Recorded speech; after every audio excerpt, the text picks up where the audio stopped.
The fire started on a Tuesday.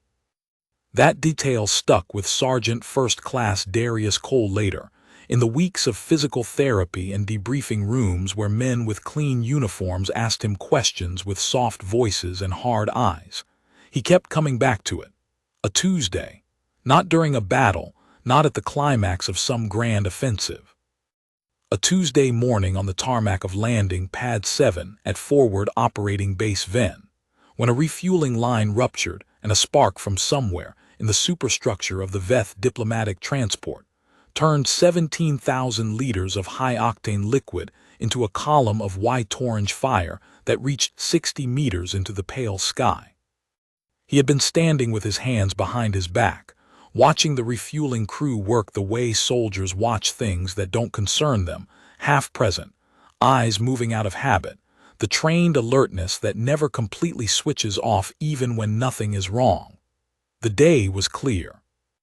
The transport, a Veth vessel of the mid-class diplomatic configuration, sat on its landing struts like a closed fist, all smooth surfaces and asymmetric geometry, built for a species whose aesthetic vocabulary had no interest in the right angle. Its hull absorbed the morning light and gave back nothing.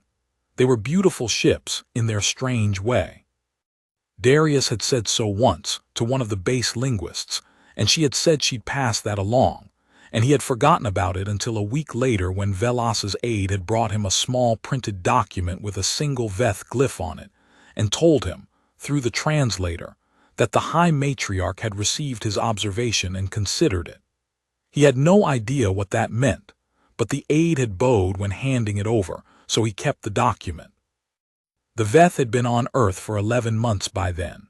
3 months of orbital negotiation, 4 months of cautious surface contact, 4 months of something that was slowly, carefully beginning to resemble trust.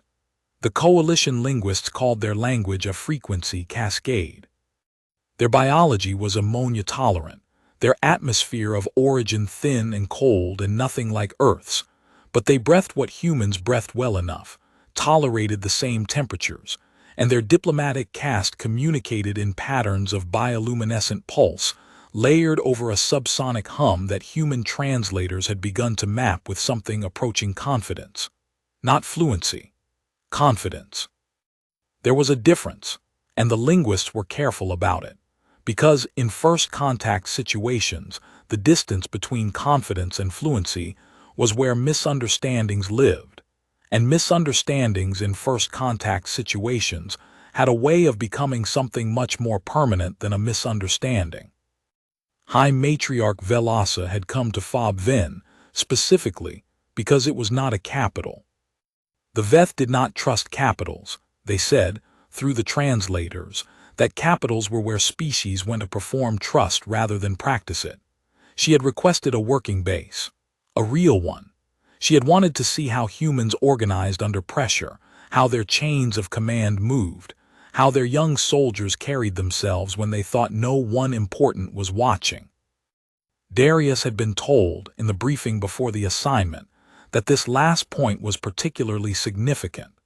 The Veth diplomatic tradition placed enormous weight on the behavior of a civilization's soldiers, because soldiers were, in the Veth view, the honest face of what a civilization actually valued when the speeches were over. He had been assigned to her escort detail because he spoke passable Veth subharmonic, not well, but well enough that Velasa had twice inclined her upper fronds toward him in what the linguist said was polite acknowledgement of effort. He was 34 years old, 11 years in uniform, 2 combat deployments in conventional theaters, and 1 joint species exercise with the Karath in the outer belt. He was not remarkable. He was competent, steady, adaptable, and capable of sitting through a 5-hour diplomatic briefing without checking his watch. In the escort business, that last quality mattered more than people admitted. That was, in its own way, what made him good at the job. He was walking 3 meters behind Velasa when the line blew. The sound was not like anything he had ever heard in training, a wet concussive crack, then a roar that seemed to come from inside his own chest, then heat that arrived before the light did, hitting his face like an open oven. He had been in enough bad situations to know the first rule: locate your people, orient yourself, move. He turned, found his bearings. The transport was 40 meters to the north, already engulfed, the fuel line a river of fire running toward the secondary bay. His earpiece was screaming with traffic. He filtered it out the way you filter out everything that isn't the problem in front of you. Velasa was 12 meters ahead of him, stopped, and she was making a sound he had never heard from a Veth before, high, cresting, oscillating in frequencies that made his back teeth ache and his vision blur faintly at the edges, the way a sound wave will do when it hits the resonant frequency of the fluid in your inner ear. He reached her in 4 seconds. The high matriarch was not injured. She was standing at the edge of the heat radius, and her fronds were fully extended, not in greeting, not in communication, but in something that the linguist's charts had no entry for. Every bioluminescent node along her lateral surface was lit simultaneously, pulsing in a chaotic, uncoordinated pattern that Darius had never seen. She was not communicating. She was broadcasting raw distress in every spectrum she had, the Veth equivalent of screaming from every part of your body at once. He followed her gaze. The transport's forward compartment, the one that had been sealed for the journey, the one he had been told contained Velas's personal effects and diplomatic documents, was on fire. The viewport in its forward wall was visible through the flames. Small, circular, reinforced glass designed to withstand orbital reentry stress. On the other side of that glass, pressed against it, was a face. Small, young, pale gold in the Veth way, with large dark eyes that caught the firelight and reflected it back as something that should not be in a fire. Darius understood in 1 second what had taken him that long to put together, not personal effects, not documents. The child had been hidden there for safety. The fire had found it anyway. He did not think. He would not be able to tell you later that he made a choice. The word choice implies a moment of deliberation, and there was no moment. There was only the distance between him and the compartment door, 31 meters, and the fire between him and it, and the small face on the other side of the glass pressing its 4-fingered hand flat against the viewport, the way children press their hands against things they cannot understand but refuse to stop reaching toward. He went. The heat was immediate and complete. He had his jacket off in 3 strides and wrapped around his head without breaking pace. Standard fire approach training, 8 years old in his memory, his drill sergeant's voice perfectly preserved. Cover your airways, keep moving, speed is your only friend. The ground was hot through his boot soles. The air tasted like metal and burning polymer, and something underneath that he could not name. Some chemical byproduct of Veth fuel oxidizing in Earth atmosphere that no training manual had ever addressed, because no one had anticipated this exact situation in this exact way. He went low instinctively, shoulder dropping, because low was away from the primary convection column, and because the breathable air was closer to the ground, and because he had learned, in years of doing this, to trust the body's instincts before the brain had finished its calculation. 14 meters in, something hit him. He did not see what it was, a section of exploded panel, maybe, or a support strut that had reached its thermal limit and failed catastrophically in the way that metal fails when it has been asked to hold too much for too long. It took him across the left side, below the shoulder, and spun him a full 90 degrees and put him down on one knee. He heard something in his shoulder region that was not good. He did not stop. He registered the damage the way a system registers a fault: acknowledge, compensate, continue. And he was back on his feet before the pain had finished arriving, because the pain was information and he had received the information and did not need to dwell on it. He reached the compartment door at a dead sprint on one good arm, and one arm that was becoming mostly pain. The door was a Veth-design pressure seal, flush-mounted, no external handle.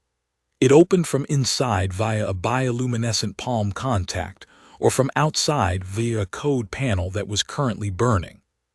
He stood in front of it for exactly 2 seconds, which was all he could afford, and he assessed it with the particular focus of someone who has trained to solve fast problems under pressure.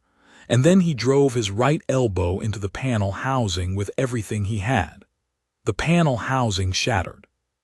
The Veth built their diplomatic transports with security in mind, and their security panels were not meant to be hit by human elbows, but they were also not structural components, and beneath every security panel there was, in Veth engineering as in human engineering, the thing that could not be automated: a lever, manual release, pull in emergency. He pulled it. The door unsealed with a hydraulic exhale that he felt in his face, and swung outward, and the pressure differential between the hot compartment and the hotter outside immediately inverted. Superheated air rushed in, and fire came with it, and he went in low and pulled the door shut behind him, and the compartment went dark, and the world reduced to the fire glow through the viewport and the ambient bioluminescence of the child in the corner. She was crouched in the far corner, pressed into the smallest space she could find, her fronds flat against her body, their light pulsing in the same chaotic distress pattern as her mother's outside.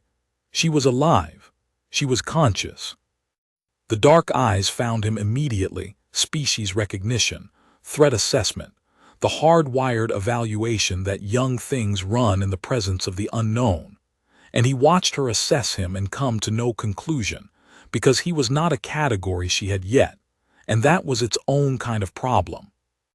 He held up his right hand, palm out, fingers spread, a human gesture which meant exactly nothing in the Veth communication system. He had no idea if it meant anything to her. He hoped it looked like what it was: "I am not a threat. I came in here for you." She stared at him. He crossed the compartment in 4 steps, crouching low, and knelt in front of her. Up close she was smaller than the viewport had suggested, no taller than his knee when standing, her fronds barely developed, her coloration still the milk-pale gold of the very young. She was shaking. A high, thin sound came from her, below the threshold of clear hearing but not below the threshold of feeling. He felt it in his sternum, the same resonance as her mother's distress broadcast, but smaller, less structured, the untrained version that had not yet learned how to carry information. "Hey," he said, quiet, even. The same voice he had used with a wounded Karath soldier in the outer belt exercise when the translation system had failed, and they had sat in a damaged airlock together waiting for extraction, communicating entirely in tone and gesture and the universal body language of "I am here. I am not afraid. You will be all right." The same voice his mother had used with him when he was 6 years old, and convinced that the thunder outside was something personal and directed. "Hey, I've got you." She didn't understand the words. He knew she didn't understand the words. He said them anyway because the voice was the point, not the vocabulary. She looked at his face and her fronds shifted, a fractional movement, the smallest possible relaxation, the difference between a body braced for impact and a body that has decided, on incomplete evidence, to extend a provisional trust. He took it. He pulled the degraded jacket from around his head and wrapped it around her as best he could with one arm, and one arm that was functioning primarily as a source of structural pain. He could feel the thermal stress of the compartment increasing. The fire door would not hold much longer, and the viewport glass was beginning to show the crystalline fracture pattern of material exceeding its thermal design limit.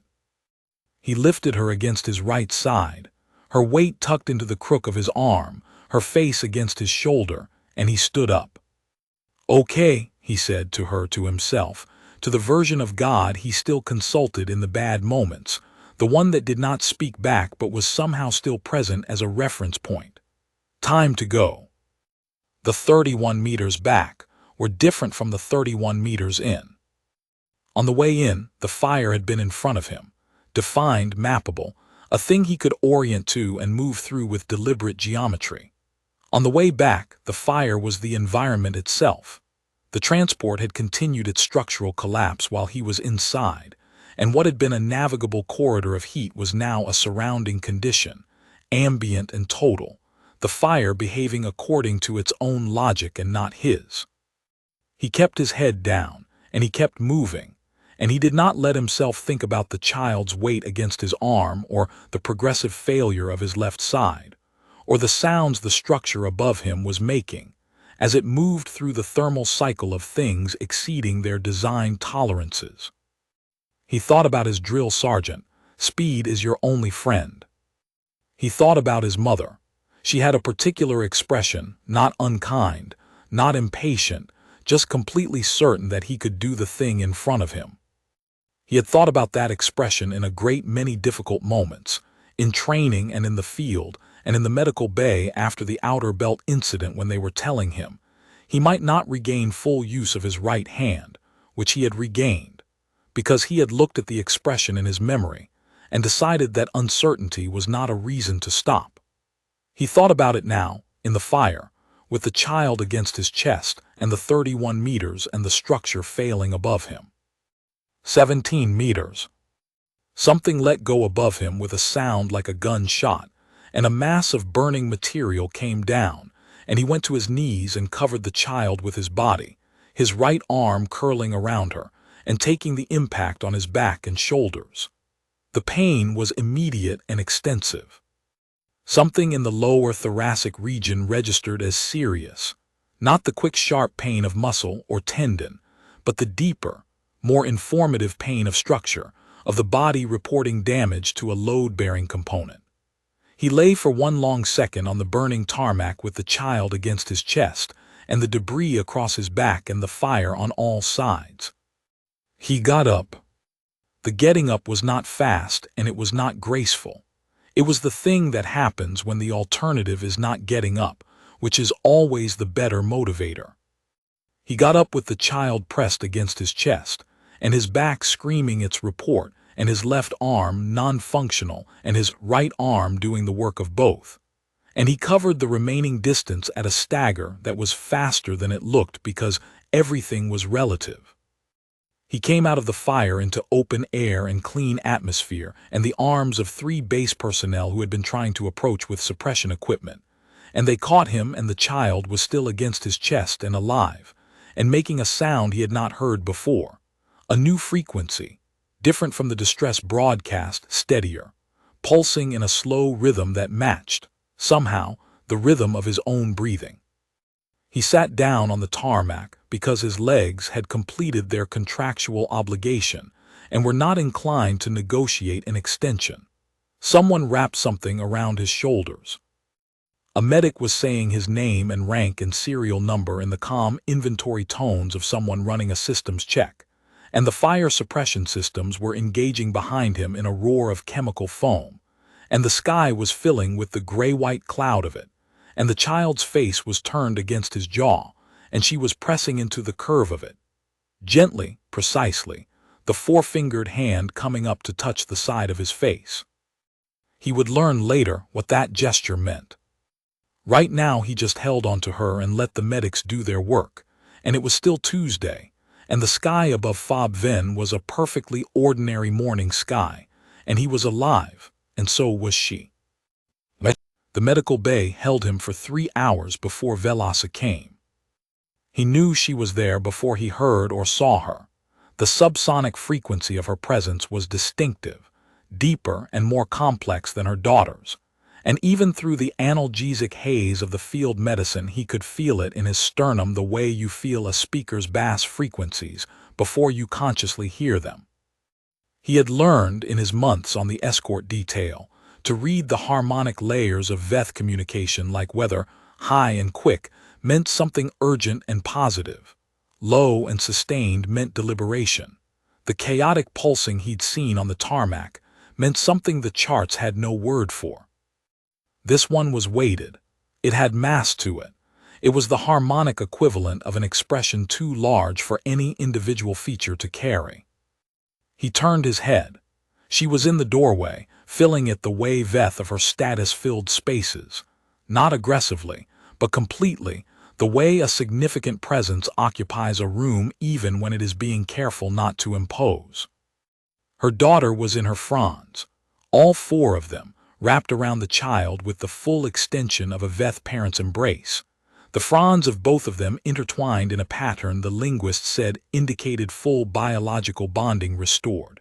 The Veth equivalent of holding something that you came very close to losing and cannot yet bring yourself to set down. The child's bioluminescence was steady, calm, the slow rhythm of a sleeping young thing. Velas's own light was still.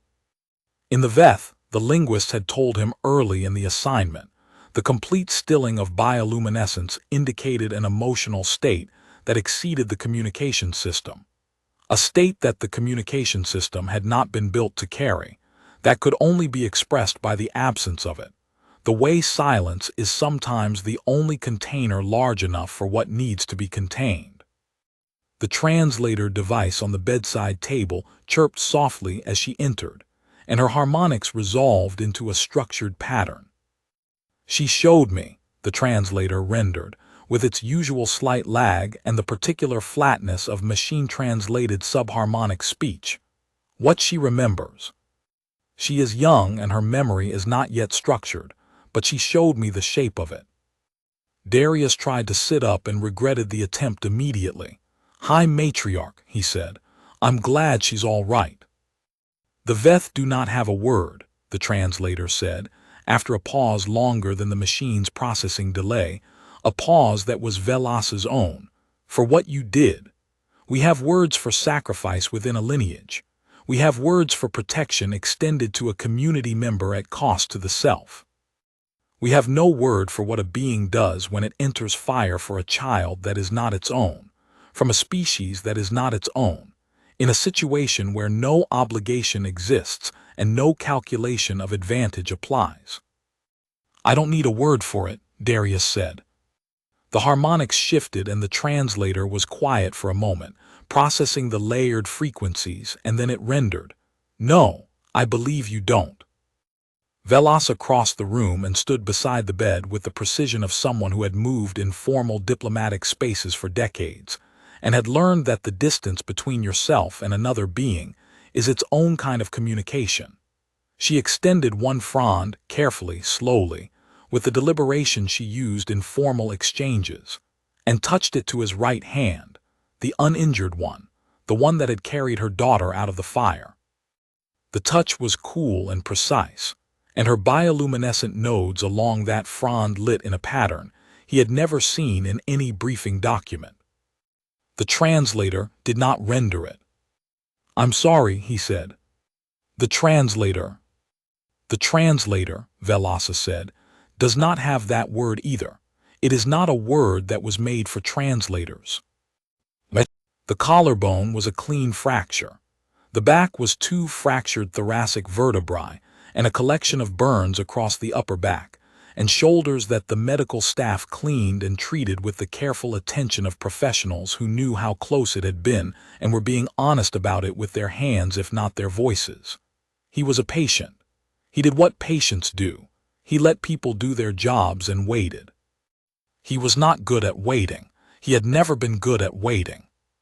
He filled the waiting with the things that soldiers fill it with: paperwork, the news feeds that ran on the wall screen, the company of the other patients in the bay who were mostly there for the routine of deployment medicine, and not for anything serious, the kind of company that asks few questions and offers occasional commentary on whatever is running on the screen. He filled it with letters home that he did not send, which was a habit he had developed in his first deployment and never broken. The act of writing the letter was the thing. The sending was secondary. The child came on the 3rd day. She came with an aide, a young Veth of medium status, fronds folded neatly in the carry position, moving with the careful propriety of someone operating under instructions to maintain decorum. The child was not maintaining decorum. She had pulled free of the aide's secondary fronds and was moving with the quick, slightly unpredictable locomotion of the very young of any species, directly toward the bed, and she stopped at the side rail and looked up at him. "Hi," Darius said. The aide offered the translator device. Darius waved it off. The child reached up and placed her hand flat against the safety rail, 4 fingers spread wide. He looked at it for a moment.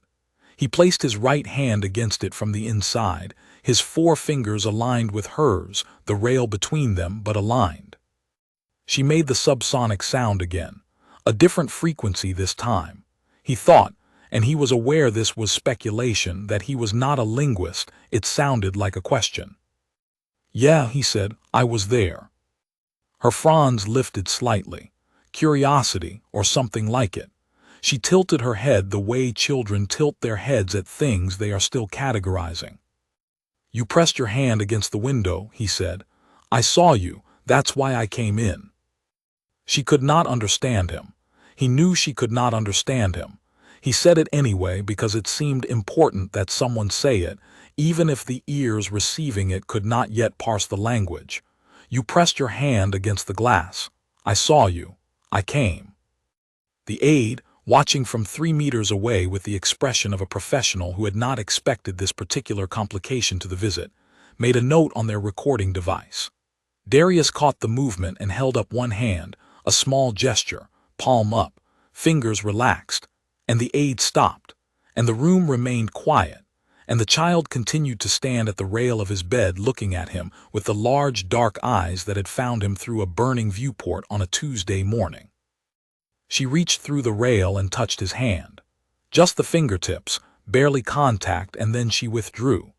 She made the sound one more time, the specific frequency he was beginning to associate with her specifically, different from the general Veth harmonic range, the individual note of her.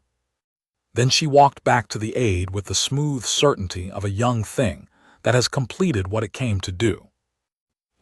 Velasa came herself on the 5th day, without aid, which was, as the linguist would tell him later with barely suppressed excitement, a significant departure from Veth diplomatic protocol for a high-caste matriarch conducting a social visit to a member of a host species' security personnel. She sat in the chair the nursing staff had placed by the bed, and the child settled in her fronds, and they remained for 2 hours. Velasa asked him about his family. Through the translator, in the careful, unhurried way she conducted all conversations that she considered significant, she asked about his parents, his siblings, his origins. He told her, one parent still living, 3 siblings, grew up in the southeast where the summers were long and the winters were mild, and there was a particular kind of afternoon light in late October that he had never found anywhere else. She was quiet for a moment after that, and then the translator rendered, "We have a concept, light that exists only in a specific place at a specific time. It is among the Veth's most protected categories of experience, the things that cannot be moved or replicated." He asked her carefully, because she had opened a door and it seemed right to acknowledge it, about her own origins.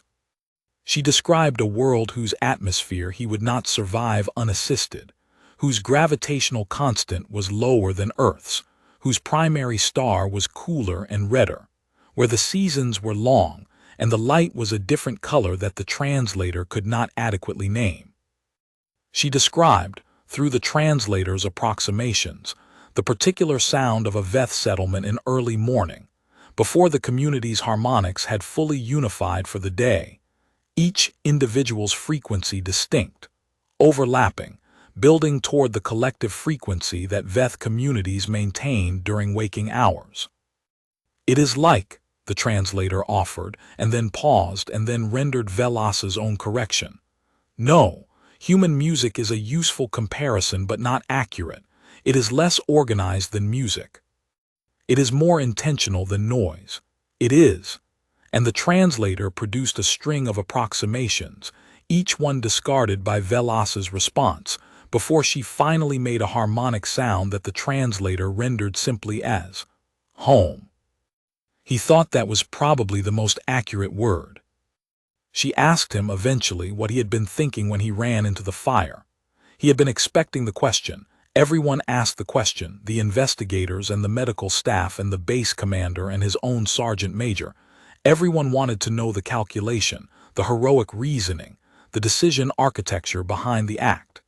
He told her the truth, which was the same truth he had told all of them, not much. He had been thinking about getting to the door. He had seen the hand against the glass, and he had thought about the distance between himself and the door, and then he had been running. Velasa was quiet for a long time. Among my people, the translator finally rendered, courage is a category of wisdom. To be brave is to understand something that most beings do not yet understand, and to act on that understanding first. Our stories of courage are stories of the courageous one who has perceived the deeper logic of a situation, who has seen, before others, what is actually at stake, and acted on that perception. That's not what I did, Darius said. No, Velasa agreed. It is not. Among my people, what you did does not have a story shape. We do not have the narrative architecture for it. She paused, and the translator waited. You acted without perception of advantage, without calculation of outcome, without the wisdom frame. You went into fire because there was a child in fire, and that was the whole of it. Yes, he said. We have been studying your species for 11 months. We have built models. We have filed reports. We have made the systematic errors that every species makes when studying another. We have looked for the familiar patterns and named the things that fit them and noted the things that did not and filed the things that did not under further investigation. The translator paused at a complex harmonic. We had not understood this yet, the thing you did. We had catalogued instances of it in your historical record, but we had attributed them to specific social or biological mechanisms. Protection of offspring, kinship calculation, status competition. We had not understood that it could simply be what it was. It's not complicated, Darius said. No, Velasa said. Most profound things are not complicated. That is precisely what makes them profound. The formal inquiry lasted 3 weeks and produced 4 separate reports and 1 joint report. The first such joint inquiry document in the 11-month history of contact, a fact noted with precision in each of the 4 separate reports, and with something approaching emotion in the joint one. The cause of the fire was mechanical failure, accelerated by a maintenance inspection that had been deferred 3 times due to scheduling conflicts created by the diplomatic calendar. 3 personnel received formal letters of reprimand. The line supervisor was relieved pending review. Darius's actions were characterized, in the human report, as extraordinary valor in the face of extreme personal risk. In the Veth report, the translated summary of which circulated in the diplomatic corps with the quiet intensity of something that had changed a calculation. They were characterized by a phrase that the translation team spent 2 weeks on and eventually rendered as the act that requires a new category. The ceremony was held in the base's largest conference room, stripped of chairs, arranged in the standing circle format that Velasa had requested, because the Veth did not, in significant moments, sit. Darius stood in his dress uniform with his arm in the stabilizer brace. 3 Veth diplomats stood to Velasa's left. 4 human officers stood to his right. The linguist stood to one side with her recording device, trying to look like she was not holding her breath. Velasa made the long, structured address. She spoke about thresholds, about the Veth philosophical tradition of the act that cannot be contained by the existing language, the thing that happens, that must be witnessed and recorded, that the record does not yet have the vocabulary to fully describe. She spoke about what 11 months of contact had been building toward and what had been built, and what remained to be built, and the translator rendered it in the segmented, approximate way of all formal Veth speech, which was always slightly less than the original and slightly more than nothing. Then she paused. The room went quiet in the way rooms go quiet when something is about to happen that everyone present understands is significant without being told. She said, in English, carefully, imperfectly, every syllable shaped by weeks of practice with the language staff, the pronunciation not quite right and entirely recognizable. Thank you for my daughter. From her mother. It was the longest sentence any Veth high-caste diplomat had spoken in English, without a translator device active. The linguist's recording device was very still in her hands. Darius stood in his dress uniform and looked at Velasa, and looked at the child standing in the formal Veth witnessing posture beside her, those dark eyes steady, her bioluminescent nodes cycling in the uncharted pattern, and he said. She pressed her hand against the glass. It was the only thing I needed to know. He was back on full duty in 8 weeks. The vertebrae healed clean. The collarbone healed clean. The burns scarred in a pattern across his shoulders and upper back that would be visible for the rest of his life, and that he would carry without either displaying or concealing. Simply having, the way you simply have things that have been added to you by the world. The escort detail resumed. The diplomatic work resumed. Progress was not linear and it was not fast, and it was occasionally suspended by events on one side or the other that had nothing to do with the contact process and everything to do with the ordinary chaos of civilizations doing their ordinary business. There were months when the work moved quickly and months when it did not move at all, and Darius was present for the slow months as much as the quick ones, which was its own kind of contribution. The willingness to be present when there was nothing dramatic to do. He kept the memory object on his desk. He kept the small resin sculpture the child had made for him on the shelf above it. He did not display them in the way of trophies or decorations. He had them the way you have things that have been given to you in moments that mattered, without the apparatus of display. The child grew up. Her name was Velsari, Vel the lineage marker, Sari, a personal name derived from a Veth concept that the linguists translated, after extended debate, as first light finding a new surface. The quality of illumination that belongs specifically to the moment of contact between a light source and something it has never touched before. The name had been chosen before the fire. It had acquired new resonance since. She grew in the way that the young of any species grow, faster than seems possible, in directions that cannot be fully predicted. The diplomatic reports that crossed Darius's desk mentioned her periodically across the years. She showed aptitude in the interspecies relations track of the Veth educational system. She was selected for the first joint cultural exchange program. She was among the first generation of young Veth to pursue formal language certification in English. Not translated English. Spoken English. Shaped in the Veth equivalent of a mouth without a device to render it. He was stationed at the permanent liaison facility on the orbital station when she was 22 years old in Veth terms. He saw her in the common corridor on a Wednesday afternoon, and he would have known her anywhere from any distance, in any light, in any configuration of years between the last time and this. She stopped. He stopped.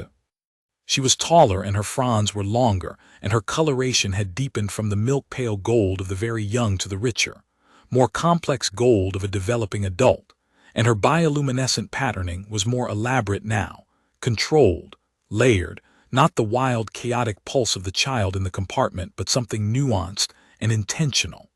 Her dark eyes had the same quality they had always had, the quality of looking at you as if you were specifically the thing they were looking for. She said his name, not his rank, not his designation, his name in English without a translator, exactly right. Velsari, he said. She crossed the corridor and placed her hand against his, palm to palm, fingers extended, the formal adult Veth gesture of direct contact, reserved for equals or for moments of profound personal significance, held for the full formal duration. He returned it, which was the correct response and also, he suspected, the only one either of them had ever been going to give. The traffic of the corridor moved around them. Somewhere in the facility, a translator chirped. The systems of interspecies diplomacy continued their work, as they would continue it long after both of them had finished their parts in it. They stood in the corridor on a Wednesday afternoon, and neither of them said anything, because some things had already been said in all the ways that mattered, and the rest would take the time it needed to take, and time was available. There were 3 moments, across all of it, that he returned to in the quiet hours. The first was the hand against the viewport. 4 fingers, spread wide, pressing from the inside out against the burning glass toward the world beyond it. She had not been signaling. She could not have known he was watching. She had been a small frightened thing reaching toward the outside world the way young things reach toward the things they cannot understand and cannot stop reaching toward anyway. And he had been standing in the right place at the right moment and had seen it, and the rest had followed.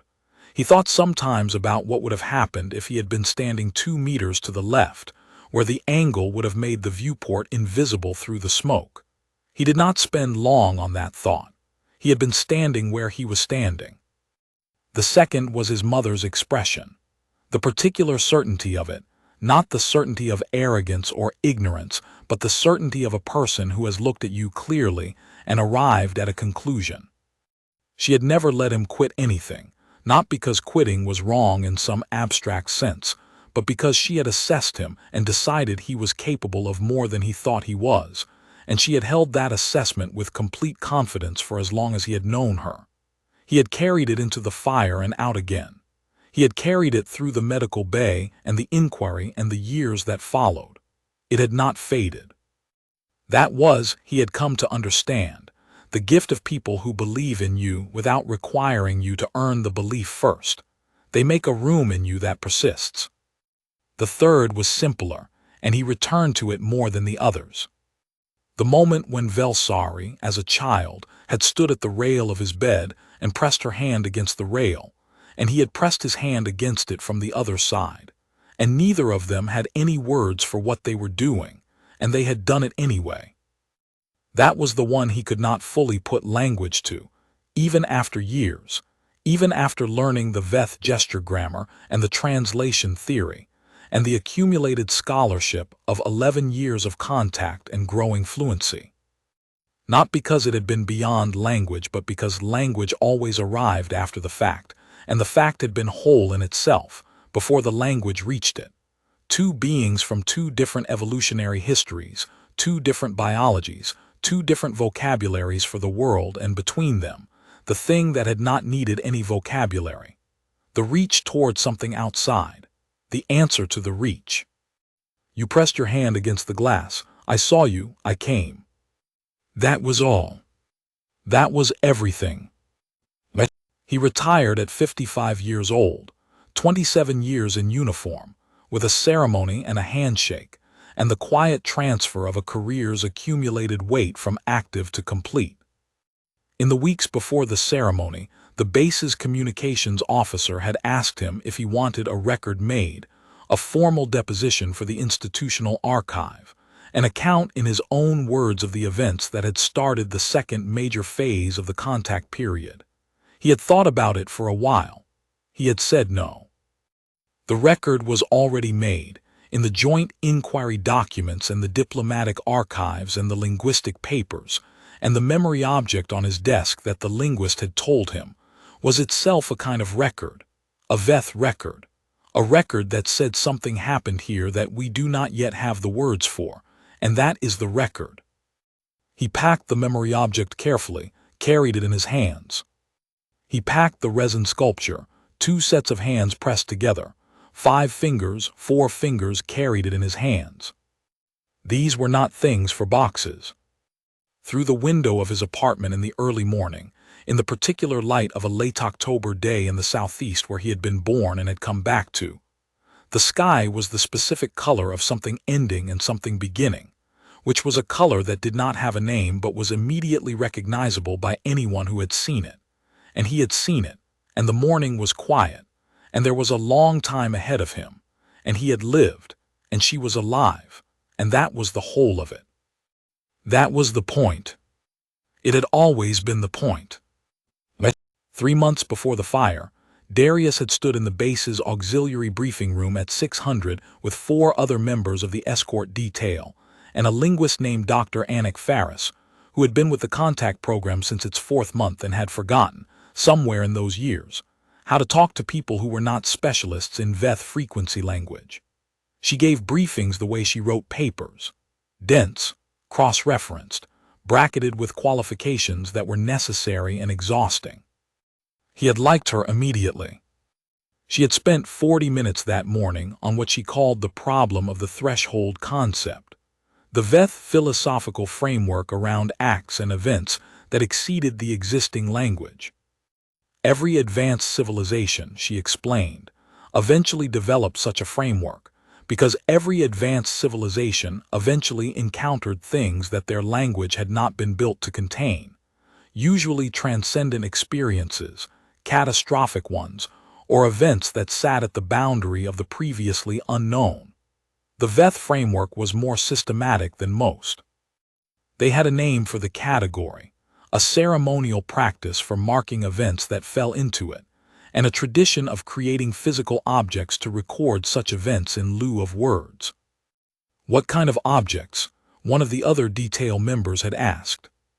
Memory objects, Ferris said, biologically active, mildly bioluminescent, shaped by the individual creating them. The shaping is part of the record.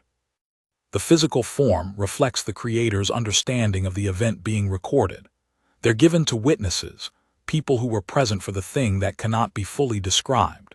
The giving of one is an act of significant trust, because it means the creator considers you a legitimate witness to something that exceeded their language. It's also a statement about the event itself, a declaration that it belongs in the permanent record, even in the absence of words for it. Has anyone given one to a human? Darius asked. Ferris had looked at him over her glasses. Not yet. He had written that down in the margin of his briefing notes, not because he thought it would become relevant, but because it was the kind of thing that seemed like it should be written down. He had good margins on his briefing notes. His drill sergeant, many years ago, had once told him that the margin notes were how you knew what actually mattered. The thing you wrote in the margin was the thing you couldn't shake. He found that page in his notes 3 weeks after the fire while he was going through the accumulated paperwork of the inquiry. The margin note, not yet. He sat with it for a while. The outer belt exercise had been 3 years before the contact period began. He had been a staff sergeant then, assigned as liaison to a joint training rotation with the Karath, humanity's first formal military cooperation with an alien species, a diplomatic achievement that had taken 8 years to negotiate and was universally regarded as a success, except by the people who had actually done the training, who regarded it as an experience that resisted simple categorization. The Karath were not difficult to work with. They were precise, methodical, deeply professional soldiers who had been fighting a slow territorial conflict with a third species for 60 years, and had developed, in the course of those 60 years, a military culture of such refined efficiency that it made human military culture look improvised. They communicated in a combination of pheromone chemistry and low-amplitude electrical field modulation, which the joint program translated through a chemical interpretation array that was accurate to within 12% on simple commands and significantly less accurate on anything nuanced, which was fine for training rotations and potentially catastrophic for actual operations, which was why the rotation was a training rotation.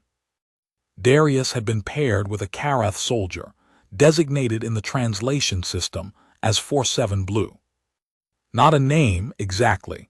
The Karath did not have names in the human sense, which was one of the things that took the most adjustment, but a designation that, the interpreter told him, carried connotations of something like steady, reliable fourth position in a sequence that had value precisely because of its reliability. Darius had spent 20 minutes trying to work out what to call him, and had eventually arrived at a small experiment. He used the Karath harmonic approximation for the word colleague, which he had found in the briefing materials, and 47 Blue's electrical field had modulated in a way that the interpreter said corresponded to what might be, approximately, a recognition of appropriate category. They spent 3 weeks in the outer belt together, running extraction scenarios and communications protocols, and the particular chaos simulations that joint exercises specialize in because both sides want to know how the other functions when the plan has stopped working. On the 18th day, an actual equipment failure, a genuine one, not a simulation, had stranded them in a damaged airlock for 4 hours waiting for extraction. With limited communication and declining atmosphere quality, and the specific character of difficulty that comes from being trapped in a small space with someone you cannot fully communicate with while a clock runs. Darius had spent 2 of those 4 hours doing what he did when he was waiting and could not fix what needed to be fixed. He was still. Not passive. Still, the quality of stillness that is a form of active management, the decision to not add unnecessary motion or energy to a situation that has enough of its own. 47 Blue had watched him.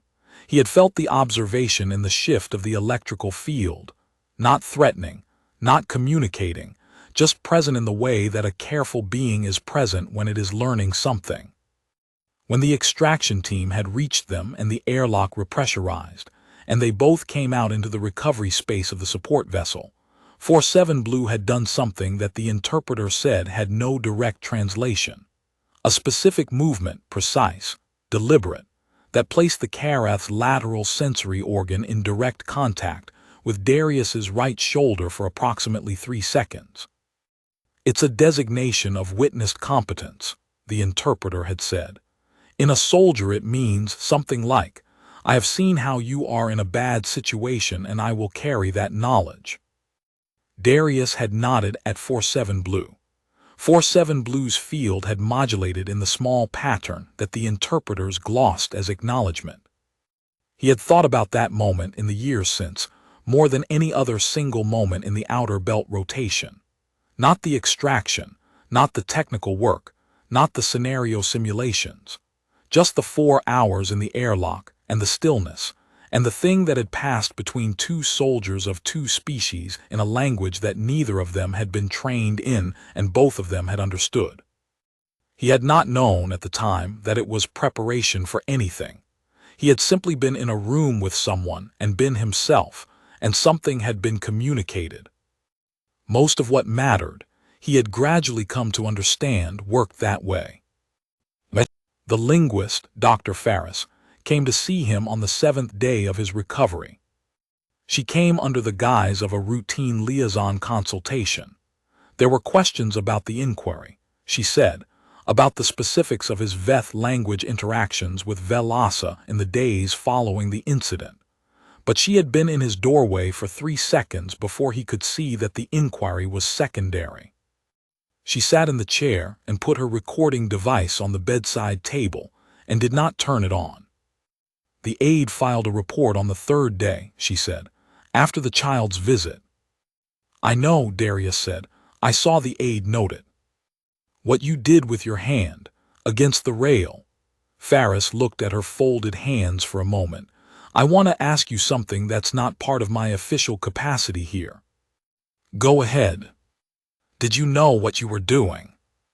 He thought about it honestly. No, she put her hand on the rail. It seemed like the thing to do. Ferris was quiet for a moment. She was doing a variation of what she did at the viewport, she said. The hand pressed against a surface, the 4 fingers spread, she paused.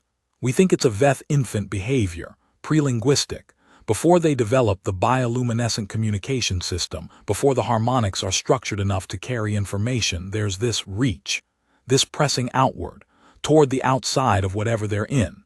It precedes language and persists into early childhood. Another pause.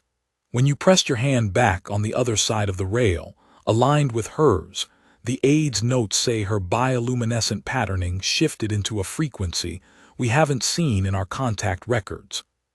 Not in adults, not in the few juvenile interactions we've documented. What frequency? Ferris shook her head slowly.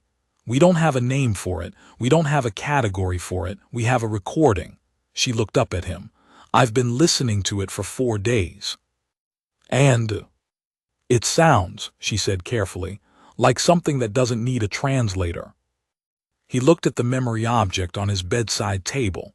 The aide had brought it the previous day, without ceremony, with the deep bow.